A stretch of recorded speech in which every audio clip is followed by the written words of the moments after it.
ಇದೊಂದು ನೈಟ್ ನಿದ್ದೆ ಮಾಡ್ಕೊಳ್ತಲ್ಲ ಹೇಳ್ತೈತಿ. ಇದು ಮಿಕ್ಸಿ ಎದ್ಬಿಟ್ಟೈತಿ. ಇದೇನು ಸ್ವಲ್ಪ ವಾಸೆ ಇದು ಕೇಳ್ತೈತಿ.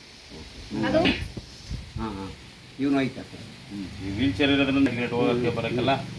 ಅಪ್ಪಾಜಿ ಆವಾಗ ದಿಯಾ ಚಾರಿಟಬಲ್ ಟ್ರಸ್ಟಿಂದ ಸುಮಾರು 17-18 ವರ್ಷಗಳಿಂದ ಸರ್ವಿಸ್ ಮಾಡ್ಕೊಂಡು ಬರ್ತಾ ಇದ್ದೀವಿ.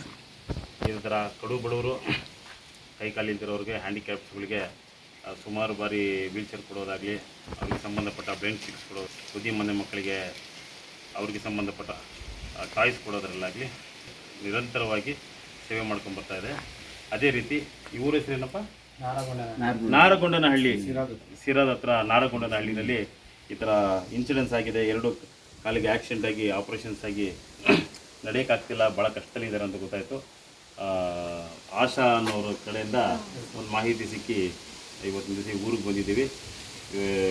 ಮಗುನ ಸರ್ನ ಅವ್ರ ಮಗನ ಬಂದು ಎತ್ಕೊಂಡು ಟಾಯ್ಲೆಟ್ಗೆ ಹೋಗ್ಬೇಕಾಗಿತ್ತು ಅಷ್ಟು ದೂರದಿಂದ. ಇವಾಗ ನಮ್ಮ ದಿಯಾ ಚಾರಿಟಬಲ್ ಟ್ರಸ್ಟಿಂದ ಒಂದು ಫ್ರೀ ವೀಲ್ ಚೇರ್ಸ್ ಕೊಡ್ತಾ ಇದ್ದೀವಿ. ಅವ್ರ ಹಾಸ್ಪಿಟ್ಲಿಂದ ಬಂದು ಇಲ್ಲಿ ಓಡಾಡೋಕ್ಕೆ ಸುಮಾರು ದಿವಸಗಳಿಂದ ಬೆಡ್ ಹಿಡಿದು ಆಚೆನೇ ಬಂದಿರಲಿಲ್ಲ ಅವರು ಅಲ್ವಾ. ಈಗ ವೀಲ್ ಚೇರಿಂದ ಓಡಾಡೋಕ್ಕೆ ಅಡ್ಡಾಡೋಕ್ಕೆ ಸ್ವಲ್ಪ ಈಸಿ ಆಗ್ತದೆ ಇವ್ರಿಗೆ.